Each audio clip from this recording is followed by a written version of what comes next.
Hello दोस्तों, स्वागत है आप सभी का लर्न इंडिया 97 में। तो जैसा कि हम जानते हैं, कुछ नई अपडेट्स निकल के आ रही हैं, उन पर बात करनी ज़रूरी हो जाती है कि एग्जैक्टली खबर क्या है, सच क्या है और झूठ क्या है, उस पर बातें करने वाले हैं हम। सीटेट 82 नंबर के कारण जिनकी नौकरी बाहर जा रही है, उसमें आगे क्या होने की संभावना है, उस पर भी बात करेंगे। कौन से शिक्षक बाहर हो सकते हैं और इसका प्रभाव TRE 4 पे क्या पड़ सकता है, एग्जैक्टली ये देखने वाले हैं कि उस पर क्या प्रभाव पड़ेगा। और आप अगर एक शिक्षक हैं तो आप सेफ कैटेगरी में आते हैं या नहीं आते हैं, इस पर भी बात करेंगे। ठीक है, तो सबसे पहले जो बात करनी ज़रूरी है, डोमिसाइल लागू होगा या नहीं लागू होगा और कितनी खबर ये सही है, इस पर भी बातें करने वाले हैं।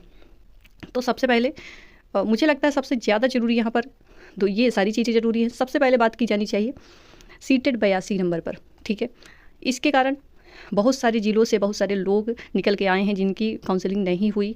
ठीक है, और ये बहुत सरासर अन्याय है उनके साथ। ये 82 नंबर का जो मामला है वो कोर्ट भी जा चुका है और वहाँ से आपको लाभ ही होगा। बहुत सारे लोग कोर्ट गए हैं तो बिल्कुल आपको न्याय ही मिलने वाला है, क्योंकि आप सही हैं यहाँ पर। ठीक है, ये मनमानी नहीं हो सकती। अगर सेंट्रल लेवल पर कोई 82 नंबर पर पास है तो ये किसी की मनमानी नहीं चलेगी। और पटना हाईकोर्ट ने भी कहा था कि 82 नंबर पर पास हैं तो फिर आप ज़बरदस्ती नहीं, आप जब उनकी जॉब लग चुकी है, DV हो रहा है, तब आप बाहर नहीं कर सकते। ये आपको नोटिफिकेशन में लिखना पड़ेगा। तो ठीक है, तो ये हाईकोर्ट जा रहे हैं लोग, शिक्षा विभाग में भी दौड़ लगा रहे हैं इसको लेकर, और आप सभी भी इस पर आवाज़ उठाने की ज़रूरत है। अगर आप TRE 4 की भी तैयारी करने वाले हैं तो आप इसके लिए आवाज़ उठाइए, क्योंकि इस पर जैसे अगर आपके 82 नंबर है फिर भी आपके तो आपका मन नहीं लग रहा होगा, TRE 4 की तैयारी आप अच्छे से नहीं कर सकते, क्योंकि ये मामला अचानक से आया। ऐसा तो मनमानी चलती ही रहेगी। तो इस पर आवाज़ उठाने की ज़रूरत है और लोग गए भी हैं। मधेपुरा गया, बहुत सारी जगह से निकल के आया कि उनको DV उनकी कैंसिल कर दी गई है। मतलब ये उनको डाउटफुल में भी नहीं डाला गया, एकदम से बाहर कर दिया गया, यानी उनको इस नौकरी से ही बाहर कर दिया गया है, आप कह सकते हो।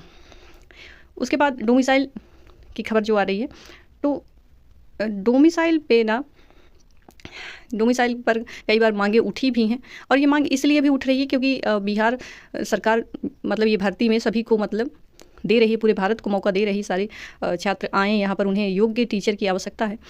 लेकिन ऐसे में कुछ ऐसे लोग भी होते हैं जो बिहार के निवासी नहीं हैं, लेकिन फर्जी डॉक्यूमेंट्स बना के निवासी भी बन जाते हैं और उस क्राइटेरिया में भी चले जाते हैं। तो ये गलत है, ये गलत। आप मतलब आप ऐसे धोखाधड़ी करके अगर आप चाहते हैं कि आपको जॉब मिल जाए तो ये आप सरासर गलत हैं।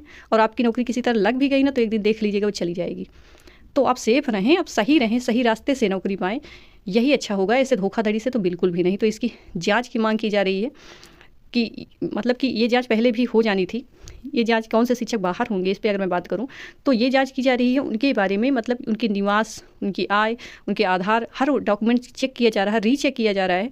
और ऐसे भी जो भी संदिग्ध पाए जाएंगे उनको सरासर बाहर कर दिया जाएगा। और जो भी फर्जी शिक्षक भर्ती हुए हैं तो वो बाहर होने भी चाहिए। मैं भी कह रही हूँ उनको बाहर कर दो।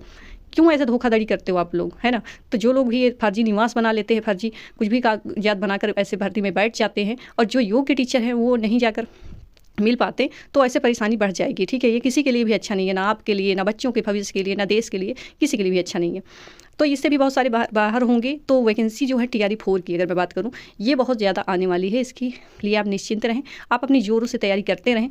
और जिनकी भी DV हो चुकी है वो, उनका क्वेश्चन रहता है कि उनकी ट्रेनिंग कब तक होगी। तो आपकी फरवरी के बाद ही, फरवरी मतलब लास्ट में आपकी ट्रेनिंग शुरू हो जाएगी। और मैं कहूँ तो होली के बाद, कहा भी जा रहा है कि होली के पहले या होली के बाद आपको नियुक्ति पत्र भी दे दिया जाएगा। ठीक है, आपको आने वाली वैकेंसी के लिए शुभकामनाएं और आपको नियुक्ति पत्र के लिए भी बहुत सारी शुभकामनाएं। अपना ध्यान रखिए और पढ़ते रहिए। Thank you.